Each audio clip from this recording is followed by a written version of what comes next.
I will show you how to turn off delete confirmation in Windows 11.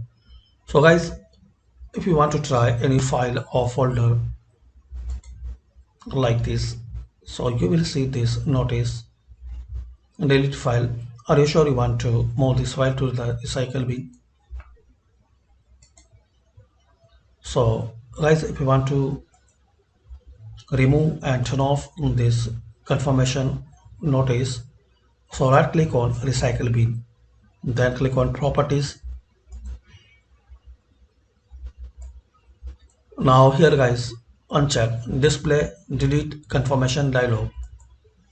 So unselect this option, then click on apply, then click on OK. That's it. So like this guys, you can turn off and disable